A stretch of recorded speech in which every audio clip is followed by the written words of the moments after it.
El profesor Juan Manuel Farmiñán Gilbert es catedrático de Derecho Internacional Público y Relaciones Internacionales de la Universidad de Jaén, España. Titular de la cátedra Jean Monnet Instituciones y Derecho de la Unión Europea. Director del Observatorio de la Globalización de la Universidad de Jaén y director internacional emérito de la Red de Universidades Latinoamericanas y del Caribe, entre otros. Además, ha publicado numerosas obras y artículos sobre la Unión Europea, globalización, derechos humanos, entre otras temáticas. A continuación le cedemos la palabra primeramente al profesor Alejandro Amaya. Bueno, yo simplemente para agradecer a Juan Manuel Farmiñán. Con Juan Manuel nos conocemos hace 30 años.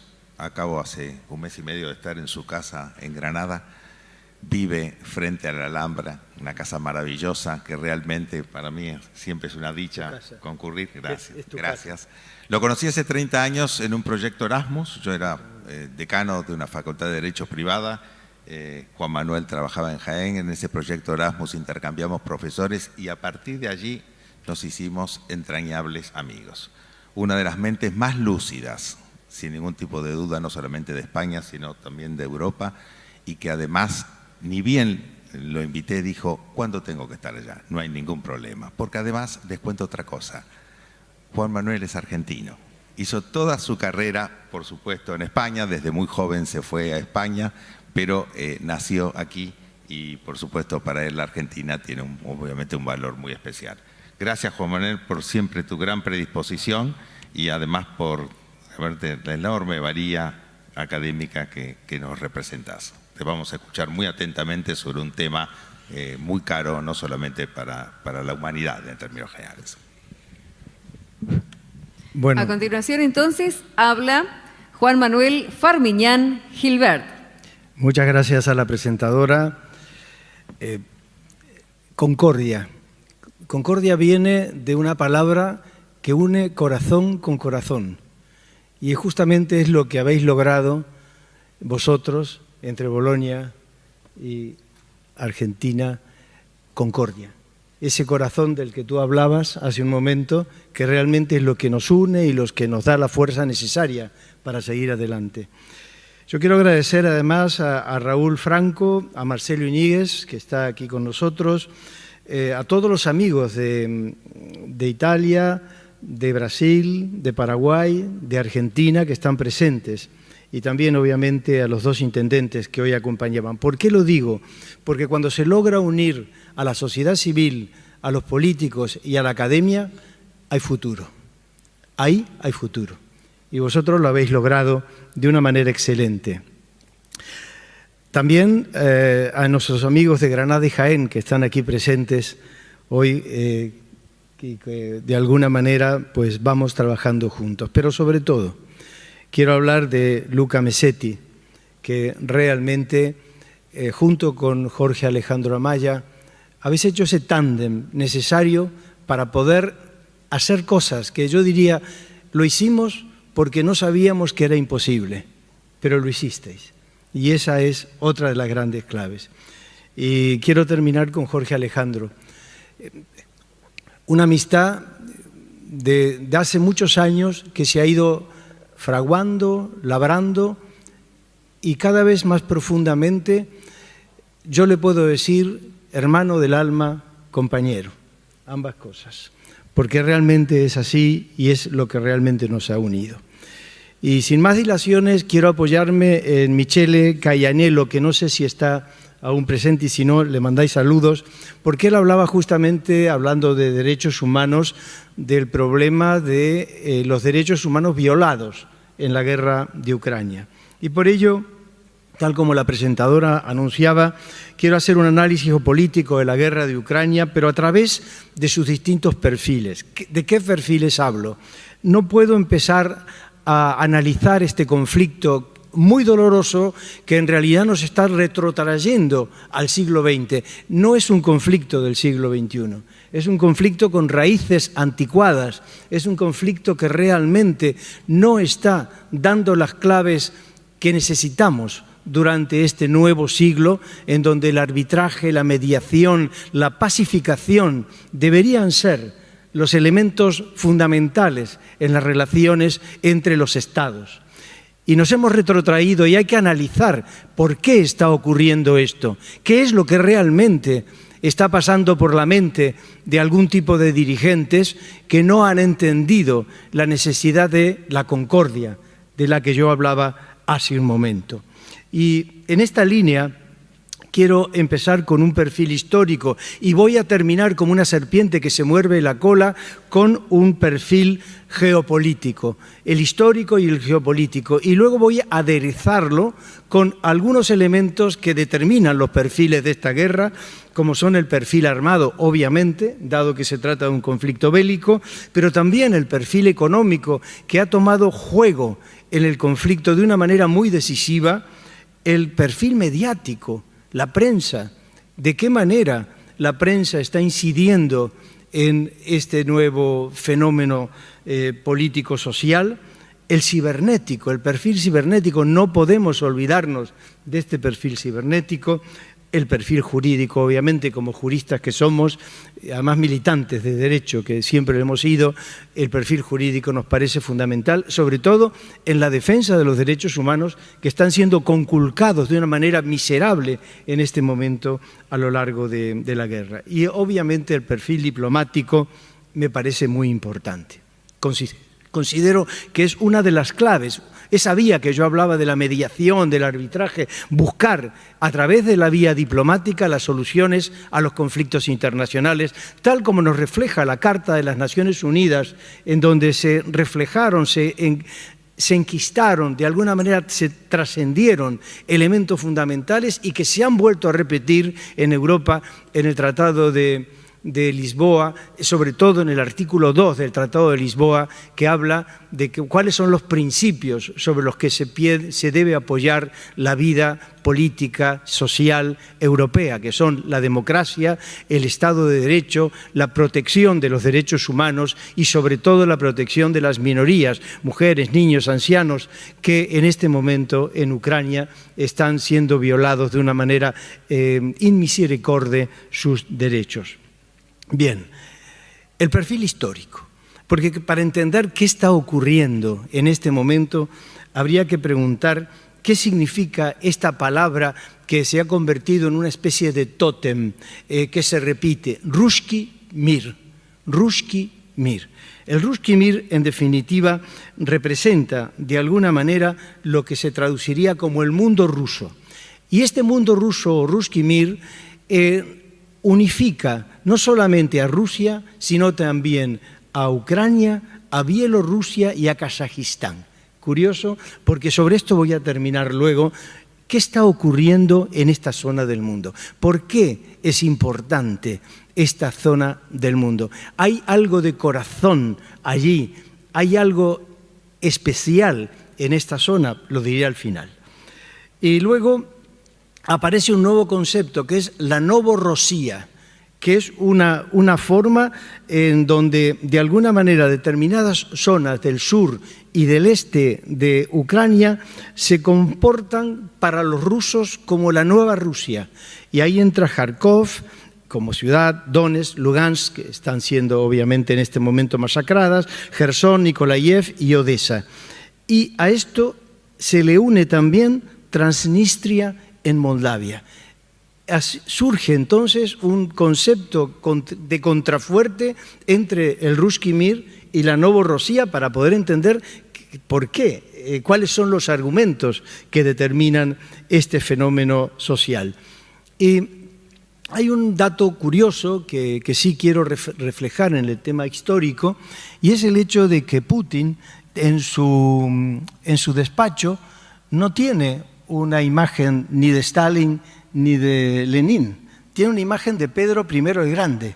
No deja de ser curioso, porque su arrière-pensée, como dirían los franceses, el pensamiento oculto de este hombre es zarista, no es comunista en el sentido estricto del término. Él está pensando en el modelo zarista y esto es lo que está tratando de determinar y de construir. Y luego, descendientes de Pedro primero el Grande, como es Catalina II de Rusia, cuando le preguntan ¿cómo defiende usted sus fronteras? Y Catalina II de Rusia dice, muy sencillo, extendiéndolas. Pues estamos en el mismo juego, es decir, que se apoya con estas ideas. Y luego tenemos otro problema también histórico para tener en cuenta, que es el hecho de que Ucrania es bilingüe. Es que en Ucrania se habla ucranio, pero también se habla ruso. Y hay un elemento muy llamativo, sobre el que también voy a volver, el río Dnieper. El río Dnieper cruza casi de una forma oblicua el mapa de Ucrania. Y hacia el este del río Dnieper existe una gran tendencia de población rusófila y que además habla ruso. Y hacia el oeste, en cambio, son más pro-occidentales. Y ahí tenemos un elemento que no se nos puede escapar. No se nos puede escapar porque sobre esto, evidentemente, hay muchos elementos. Y la historia geopolítica de Ucrania es sumamente compleja y para ello tendríamos que tratar de desentrañar la idiosincrasia del ucranio y de las ucranias, de qué manera piensan ellos. Y aquí hay un elemento que en el siglo XI y en el siglo XII, dado que estamos haciendo esta introducción histórica, me parece sumamente importante, que es la figura del Rus de Kiev. El Rus de Kiev es como otra vez el corazón de aquella zona, y en este Rus de Kiev se determina que Kiev se le llama la madre de todas las ciudades rusas. Es decir, aquí tenemos más elementos para pensar por qué este hombre tiene tanta obsesión por esta capital. Y no olvidemos que en Kiev también está el monasterio de Lavra, que es uno de los grandes monasterios de la religión ortodoxa. Y no olvidemos, y esto lo tocaré un poquito más adelante, que Putin, de alguna manera, tiene una alianza con justamente el representante de la Iglesia ortodoxa en Rusia. Y esto es para tenerlo en cuenta porque hay que entender lo que está pasando. Y luego en época de Catalina II, Catalina logra quitarle a los tártaros Crimea, pero Crimea era el Kanato de Crimea, que era tártaro, por tanto también el tema de Crimea es un tema que es muy polifacético, va y viene, entra y sale de Rusia y para eso sí conviene tenerlo en cuenta. Y Ucrania va definiendo sus fronteras durante el siglo XIV y XV, al punto que la palabra krai, la raíz krai, de la que viene el término Ucrania, significa frontera. Es decir, que de alguna manera existe una gran relación entre la idea justamente de frontera y el diseño, atención, y el diseño de lo que va a ser el Estado de Ucrania. Y de esta forma vamos a llegar al siglo XVII, cuando un personaje que es un ídolo y es un representante fundamental, un prócer de la política ucrania, que es concreta Bogdan Khmelnytsky, que logra la unificación de Ucrania, cogiendo parte de Polonia, cogiendo parte también de Lituania y de otras zonas cercanas. Y ya llegamos entonces a lo que se llama en la zona del sur de Ucrania, lo que los rusos llaman la Rusia chica. Todo esto nos hace pensar en qué es lo que está determinando todas estas cuestiones que realmente son sumamente complejas. Vamos a ver también que cuando cae el muro de Berlín, cuando de alguna manera se desarma la Unión de Repúblicas Socialistas Soviéticas y se crea la Comunidad de Estados Independientes, Ucrania, junto con Bielorrusia y la Federación Rusa, son estados independientes, es decir, que participan, pero no pierden su condición de Estado. Aquí hay otro elemento también de convulsión, porque por otro lado, yo les acabo de apuntar que el mapa de Ucrania y la estructura geográfica de Ucrania es muy polivalente y muy variable a lo largo de los siglos, pero lentamente Ucrania quiere ser Ucrania. Ucrania va tomando, y yo lo viví porque estuve en Ucrania viví realmente la necesidad de Ucrania de sentirse Estado y de además de sentirse cercano a Europa. Pero insisto, del Dnieper para este lado, no del Dnieper para el este. Y esto no se nos puede olvidar para poder entender un poco la cuestión. Además, en época de Stalin, las relaciones con Ucrania y Moscú fueron muy malas. Y esto no se olvida en la conciencia del pueblo ucranio. Porque concretamente en 1928 y 1929 Stalin lo que hace es que hace una purga de ucranios y asesina a 600.000 intelectuales y artistas y a un 75% de los oficiales ucranios que fueron eliminados sistemáticamente. Esto no se olvida. Pero no se olvida, para colmo, aquí estamos hablando de una élite intelectual. Pero es que años más tarde, en 1932-33, se produce por parte de Stalin lo que va a ser la colectivización de la agricultura y en donde él lo que hace es que limita el acceso a la alimentación de los agricultores ucranios y se provoca un genocidio que se llama el Holomodor o la Gran Hambruna. Hay incluso un monumento recordando esta situación. Por tanto, tenemos que tener la clave aquí de que realmente la situación es sumamente compleja para poder entender estos amores y estos odios que existen en el marco interno del pueblo ucranio. Pero pasemos ahora al perfil armado. Obviamente estamos ante un conflicto bélico. Hay un intercambio de fuego, lo que se llama un intercambio de fuego desde el punto de vista técnico. Y en un determinado momento vamos a ver que Putin toma Crimea y luego avanza sobre la zona del Donbass. Y toma dos ciudades que no las toma de manera efectiva, sino a través de militares no graduados, es decir, se sabe que son paramilitares que están apoyando a los separatistas de Lugansk y de Donetsk y logra una independencia de estas zonas. Por tanto, aquí tenemos un desplazamiento de Putin hacia el sur, donde está el mar de Azov, justamente muy cercano a Mariupol, la ciudad devastada en este momento, y luego al Mar Negro, que es lo que a él también le interesa, porque cuando toma Crimea le interesa el puerto de Sebastopol, no solamente Crimea, sino Sebastopol, que es un puerto importante. Esto es estrategia política.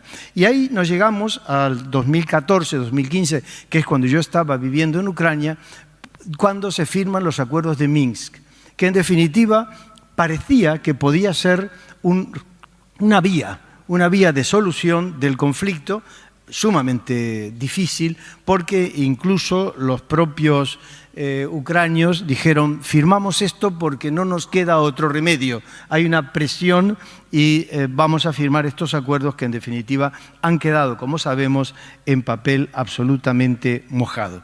Y a partir de ese momento, al fallar los acuerdos de Minsk, Putin habla de realizar una operación especial armada. Es un neologismo. Eso nosotros le llamamos guerra.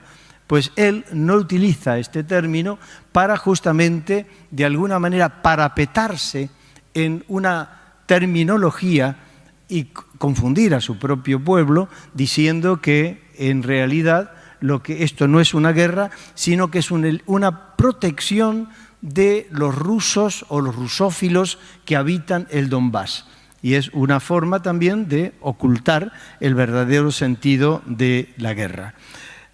En esa línea que podría ser justamente evitar el tema de las armas, vamos a encontrar que 4 estados, que son Rusia, Ucrania, donde intervienen como Unión Europea, pero no como Unión Europea, sino independientemente Alemania y Francia, otra vez los motores siempre, que son los acuerdos que se determinan o se llaman los acuerdos de Normandía, para tratar de llegar a resolver los acuerdos de Minsk y también un memorándum que se saca en aquel momento.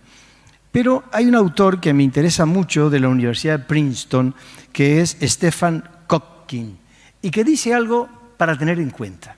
Dice lo siguiente: las guerras se producen por errores de cálculo.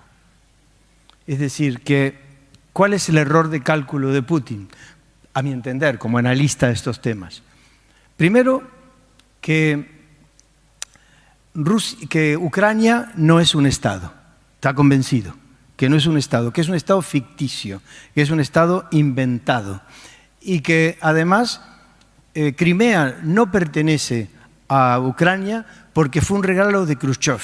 Khrushchev había nacido en Ucrania y, es verdad, le regala Crimea. Crimea es un tema muy complejo, como para poder decir pertenece o no pertenece a Ucrania.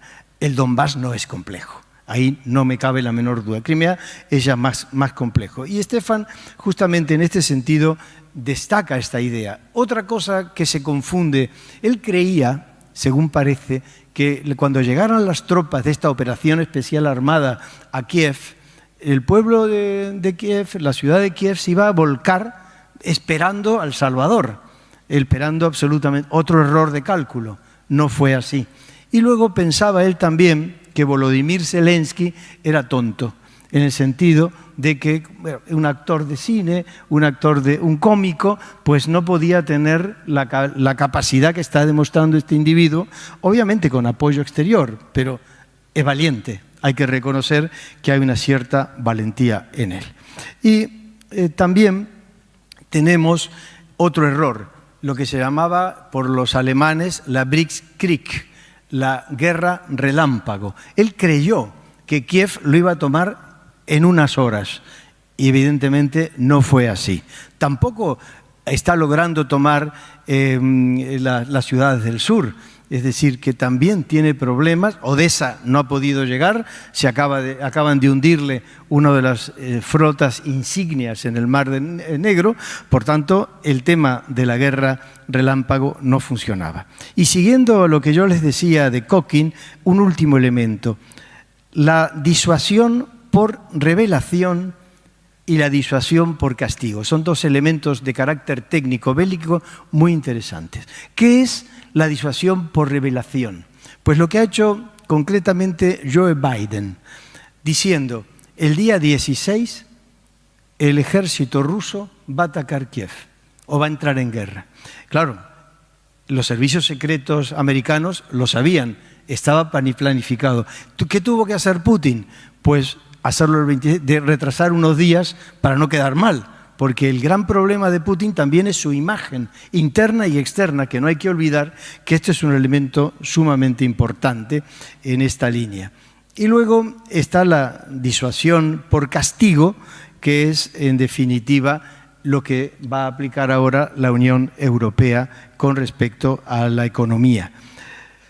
Y a todo esto entra un tercer elemento sobre el que voy a terminar, la OTAN, con Jens Stoltenberg.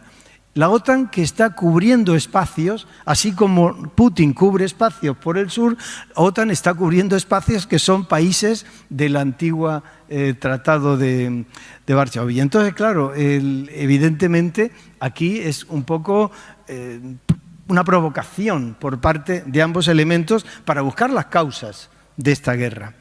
Y luego salto de este perfil bélico, sobre el que he simplemente tocado algunas ideas, pero me parecen que son fundamentales para entender el conflicto, y paso al tema económico. La guerra se ha convertido en un tema económico. Y además del ejército y de las armas, ahora la presión económica se ha determinado como fundamental. Y en este sentido, el secretario general de Naciones Unidas, Antonio Guterres, ha dicho en marzo del 22 lo siguiente: millones de personas se enfrentan al hambre y al descenso de suministros, aguas y medicamentos en una guerra que supera las fronteras de Ucrania. 45 países importan 1/3 de su trigo de Ucrania y de Rusia importan el gas y la energía.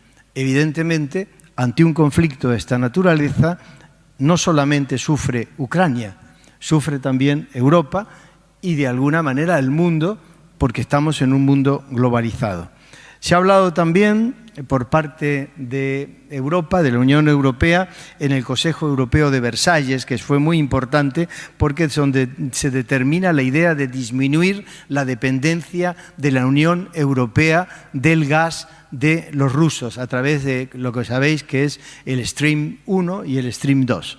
Pero es que el Stream 1, los tubos pasan por Ucrania y el Stream 2 pasaría por el Báltico, que está en este momento retenido por la propia Unión Europea.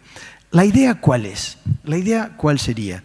Sería evitar esta dependencia energética que provocaría hambre en Europa, frío en Europa y la subida de precios en Europa. Pero es un riesgo que habrá que asumir. ¿Y quién no quiere asumir ese riesgo? Los alemanes. Porque en este momento, a pesar de que yo lo he dicho y lo he escrito, que hay una gran unión por parte de los europeos, de la Unión Europea, hay una fractura también. Hay como 4, dentro de la Unión Europea podríamos abrir que hay como 4 tendencias. Hay unas tendencias mucho más preocupadas, intentando justamente de que esto termine de una forma bélica, que son los países del norte, curiosamente, pero hay otros que son mucho más elásticos en el sentido de que ponen una de cal y otra de arena. Ahí tenemos a Italia, a España misma, que sí, que no, y que es una situación compleja. Pero Alemania no quiere saber nada, porque depende el 90% del gas de Ucrania, de Rusia. Y Schröder, el antiguo canciller, es miembro del board del Consejo Ejecutivo de Gazprom. Es que eso abre un poco las carnes, cuando nosotros vemos que este hombre es miembro del Consejo Ejecutivo de Gazprom. ¿Por qué? Porque en la época de Merkel hay que siempre rascar la historia para entender por qué ocurren las cosas. Es que Merkel hablaba ruso, hablaba muy bien ruso, y además venía del este, y se entendió bien con Putin, y llegaron a un acuerdo económico importante. Pero ese acuerdo económico ha tenido justamente una trampa, es un regalo envenenado, un caballo de Troya, por decirlo de alguna manera. Y otra cuestión es tratar de cambiar en Europa, ir al desarrollo del biogás, del mercado del hidrógeno, de la aceleración de las energías renovables e incluso de la energía nuclear. Y hay otro tema importante, quitarle el SWIFT, quitarle a los bancos el SWIFT. Pero también es un error, porque los chinos tienen el CHIF, que es un comparativo al SWIFT, y por tanto, como hay una relación entre China y Rusia muy importante, pues en ese sentido ahí tampoco tendríamos mucho que hacer. Y ahora estamos en aguas de borraja, no sabemos qué va a pasar en el tema económico. Hoy Michel Barnier decía el periódico esta mañana, que justamente como venía a dar, digo, voy a leérmelo a ver qué ha ocurrido en este último día. Michel Barnier ha estado como presidente del Consejo Europeo, ha estado en Kiev, ha llegado de manera inesperada y ha dicho que hay que unir. Él dice lo siguiente: para evitar el problema, y aquí vamos ya buscando elementos de solución, Ucrania debería decir no a la OTAN, y en cambio sí a la Unión Europea. Pero aquí yo, como jurista, tendría que decir algo. Es verdad, no la OTAN, el artículo 5 del Tratado del Atlántico Norte dice que si algún Estado miembro de la OTAN es atacado por otro Estado externo, la OTAN debe actuar.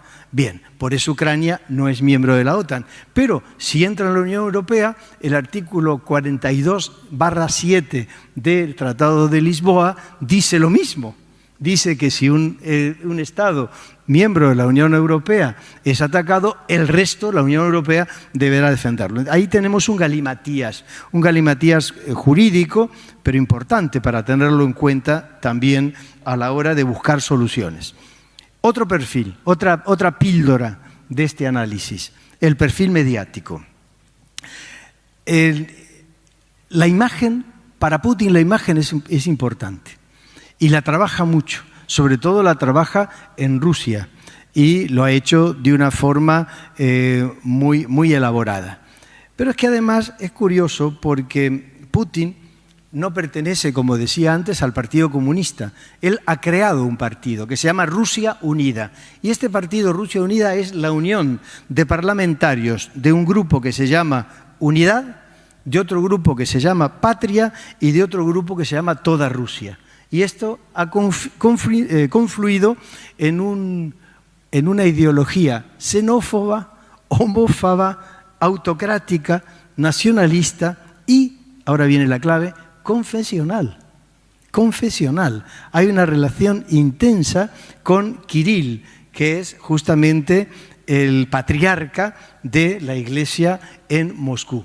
Pero también hay una guerra religiosa, porque por otra parte el metropolita de la Iglesia Ortodoxa Ucrania, que es Onufri, dice que eso es una guerra y le dice al patriarca Kirill, usted está equivocado. Entonces hay una fractura religiosa, pero sin embargo ahí está. Y luego el Papa Francisco está haciendo una labor fantástica porque ha ido a la embajada personalmente a pedir el cese del combate. De alguna manera él habla claramente de lo inaceptable del ataque armado a Ucrania. Digo palabras textuales del Papa Francisco. Y luego, dentro de este perfil mediático llega la posverdad, que está a la orden del día, las fake news.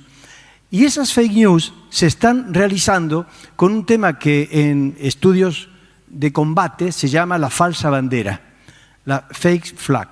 La falsa bandera es buscar personas, actores, que actúen y hagan de muertos o hagan que disfracen.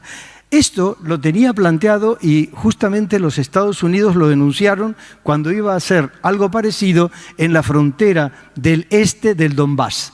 Estaban preparados, entonces claro, fue lo que sería una disuasión de descubrimiento que yo decía hace un momento. Pero él hace lo mismo. Eso que hace, él le acusa a Ucrania de hacer lo mismo. Entonces, cuando se atraca la maternidad, recordáis de esta señora embarazada que luego murió, que sale, decían que eran actores y luego se demostró que afortunadamente no lo eran. Otro tema de falsa bandera es el tema de Bucha, el ataque a la ciudad de Bucha. Decían, no, estos muertos son actores, están tirados en el suelo. Gracias a la teledetección a través de los satélites se ha podido observar que esos muertos estaban ya en la época en la que estaban los soldados rusos en Bucha. Por tanto, es una demostración que esto es así. Luego, otra píldora, el perfil cibernético. Hoy la guerra también, además de con las armas, además de con los medios de comunicación, además de con los medios económicos, hay una guerra cibernética. Incluso se habla claramente por parte de los ucranios de un ejército informático de 250.000 voluntarios para poder luchar contra las falsas informaciones que llegan de los rusos. Pero incluso es curioso porque vamos a encontrar que dentro de este sistema de ciberseguridad hay una consultora que se llama Gartner, que ha hecho un estudio sobre ciberseguridad y ha demostrado hasta qué punto el juego informático es fundamental en estos conflictos armados, porque los acrecienta. No olvidemos el caso de Hillary Clinton y cómo gana Donald Trump, cómo gana las elecciones por unas filtraciones de carácter informático. Y luego, bueno, ahí se sigue, dentro de esta guerra informática se trabaja muchísimo con Twitter, con Facebook, con TikTok. Incluso el grupo Anonymous ha utilizado, curiosamente, las recomendaciones de los restaurantes rusos para infiltrar en cirílico novedades sobre lo que está ocurriendo. ¿Por qué? Porque en Rusia no se sabe nada de lo que está ocurriendo fuera de las fronteras rusas. Nada, absolutamente nada, está todo cegado, todo cerrado. Y entro en el perfil que a mí me gusta mucho, que es el perfil jurídico, para no tampoco pasarme de la hora, y es importante. ¿Por qué? Porque de alguna manera, volviendo a los acuerdos de Minsk, y si vamos a al tratado que regula el derecho de los tratados de Viena, justamente de 1969, vamos a ver que en el artículo 52 y 53 de este tratado se dice que un acuerdo que es realizado por amenaza o uso de fuerza no tiene valor jurídico. Por lo tanto, los acuerdos de Minsk, y está dicho por los propios ucranios, no nos quedaba otro remedio, porque el de la devastación iba a ser, firmamos para retrasar el tema, pero ha sido forzado. Entonces, de alguna manera, esto es importante. ¿Por qué? ¿Por qué lo digo? Porque podemos, esa es la pregunta, ¿podríamos llevar a Putin al Tribunal Penal Internacional? Hoy por hoy no, sería imposible, las cosas como son. Pero tenemos 3 elementos para tener en cuenta: Bucha, Borodianka y Kramatorsk. Son ciudades que han sido devastadas y han muerto miles de civiles, y sobre todo mujeres, niños y ancianos, porque los hombres están en el frente, no están en esas ciudades, o están combatiendo o no están en Ucrania. Entonces, claro, es una cuestión terrible.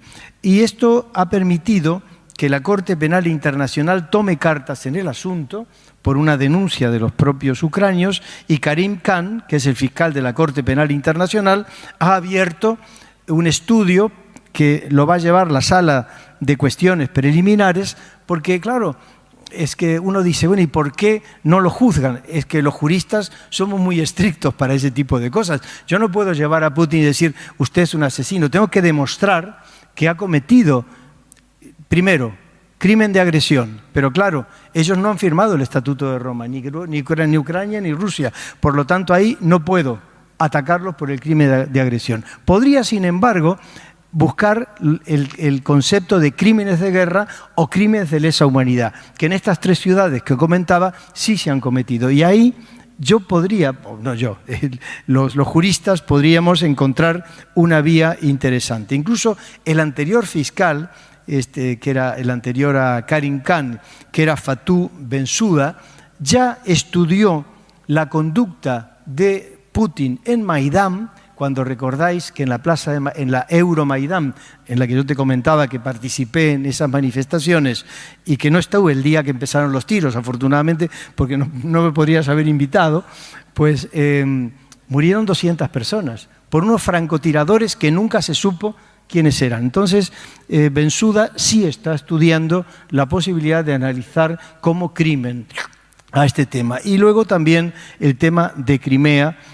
Y una posibilidad que podríamos hacer sería llevar a la figura parecida a lo de la antigua Yugoslavia y de Ruanda, en donde se creó, no por el Tribunal Penal Internacional, sino un Tribunal Penal Internacional ad hoc a los efectos. Y ahí sí habría una posibilidad jurídica que podríamos llevar a cabo.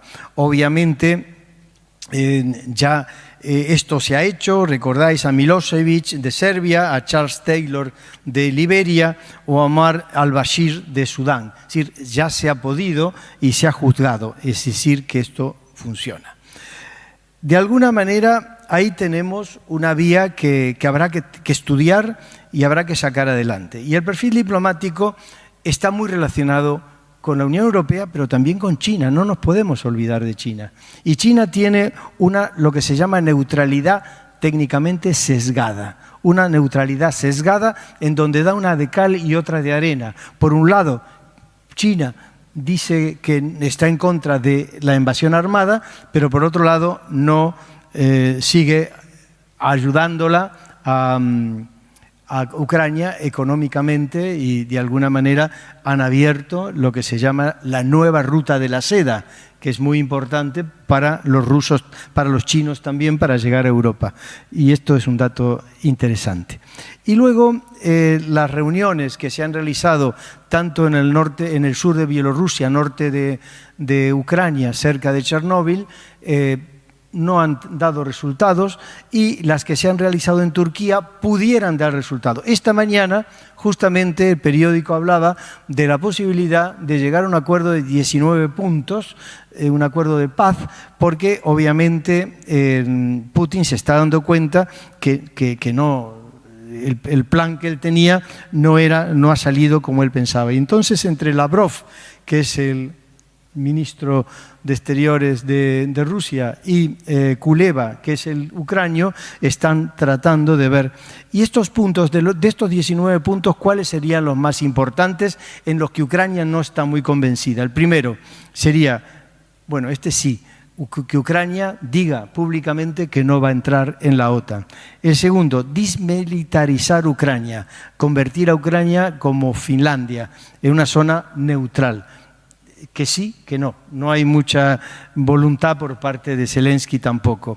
Y luego, desnazificar a los miembros nacionalistas del gobierno. Aquí parece que es verdad que hay algunos miembros del gobierno de Zelensky que son ultranacionalistas. Entonces, bueno, esto le sirve al otro a Putin para utilizar como argumento. Y el último tema es el famoso tema del bilingüismo.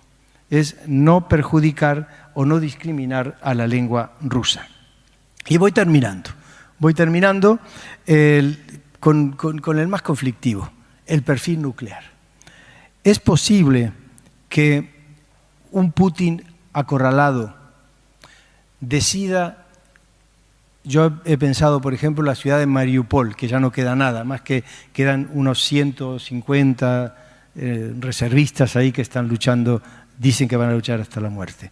Tirar una ojiva nuclear controlada de pequeño efecto es probable. Y lo han dicho muchos. Es decir, hay concretamente unos misiles que se llaman Kinsal, que son unos misiles que van a 10 Mach, es decir, a 1.200 kilómetros por hora, y que pueden portar ojivas atómicas. Y podría perfectamente utilizarlo. Pero es que lo ha dicho Dmitry Medvedev, que ha sido el segundo de a bordo de Putin. Lo ha dicho hace una semana. Esto nos lleva a una tercera guerra mundial si las cosas siguen como siguen. O sea que está sobre la mesa la posibilidad. Si eso ocurriera, Mariupol, con un ataque nuclear controlado, no es miembro de la OTAN, ni de la Unión Europea, Ucrania. ¿Qué tendría que hacer o Estados Unidos, la Unión Europea, China? ¿Cómo reaccionaríamos a esta circunstancia?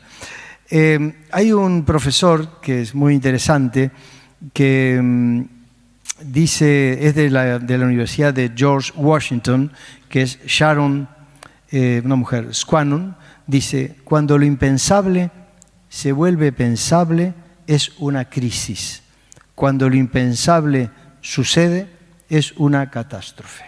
Y a esto, pues obviamente, se le une el hecho de otro profesor de Stanford, que es David Holloway, que dice que dentro de los principios básicos de la política rusa existe una normativa, que son los principios básicos, en donde dicen estos principios que si Rusia se siente atacada, no por misiles atómicos, simplemente que si se siente atacada en su integridad, puede utilizar energía atómica. Es decir, que ahí tenemos sobre la mesa otras cartas que son realmente preocupantes. Y termino, como les decía y les prometía, uniendo la serpiente que se muerde la cola, el uroboros, que dicen los antiguos, el uroboros. Entonces, aquí voy a pensar lo siguiente. Es evidente que la guerra de Ucrania ha cambiado la estructura geopolítica del mundo. Eso, y los resultados, todavía no sabemos ni a corto ni a largo plazo qué es lo que van a dar como consecuencia. Pero está claro que el cambio ha sido un cambio radical, un cambio importante en este sentido. Y hay una frase, yo la comentaba con mis amigos de Jaén y de Granada hace unos días, de Jorge Descallar, que dice: Putin tiene razones, pero no tiene la razón. Es decir, que de alguna manera hay que estudiar cuáles son las razones, lo que está en la cabeza de Putin. Nadie sabe lo que Putin piensa. Incluso, como sabéis, ha quitado a uno de sus principales asesores militares, ha desaparecido. El señor no se sabe dónde está y lo ha quitado. Y de alguna manera la pregunta es la siguiente. Hay un autor que es Graham Allison, que habla de la trampa de Tucídides, que yo la trabajé contigo en uno de los congresos que me invitaste. Pero claro, Allison la trabaja sobre la guerra del Peloponeso, sobre la idea de que cuando Esparta es una nación establecida y surge Atenas, que es emergente, y Esparta se pone nerviosa y entonces genera un conflicto que es la guerra del Peloponeso. Y Graham Allison, con un grupo de estudiantes y profesores de su universidad, hace un estudio de 7 u 8 casos en el mundo en donde se produce la trampa de Tucídides. Y termina diciendo, es muy probable que aquí no entra Ucrania, pero dice, es muy probable que entre Estados Unidos y China, Estados Unidos es Esparta, China es Atenas, de alguna manera la potencia emergente, esto nos lleve a un conflicto serio. O sea, ¿por qué lo digo? Porque estamos tratando de controlar el conflicto de Ucrania, pero tenemos un conflicto aquí que está en barbecho y que de alguna manera puede dar lugar. Y voy a terminar también con otra idea, y es que esto es mucho más curioso. Un personaje que es un geógrafo, que en 1904 se llama Halford Mackinder, habla de lo que él llama el pivote del poder mundial. Y dice lo siguiente, el que gobierne el este de Europa gobernará el Herland, el corazón, lo gobernará el Herland. El que gobierne el Herland gobernará lo que él llama el pivote o la isla del mundo. Sitúa la isla del mundo en Bielorrusia, Ucrania, Kazajistán, Rusia. Y termina, el que gobierne la isla del mundo, gobernará el mundo. Es para ponerse a pensar qué es lo que está ocurriendo y que se nos escapa de lo que nosotros realmente sabemos.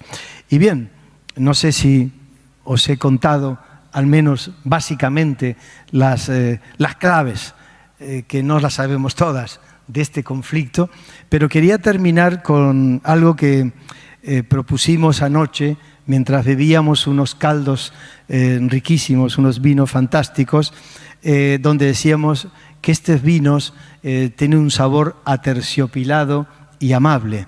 Y con Ana, con Silvia y con Cecilia, que está por ahí, pensamos, vamos a recordarlo mañana.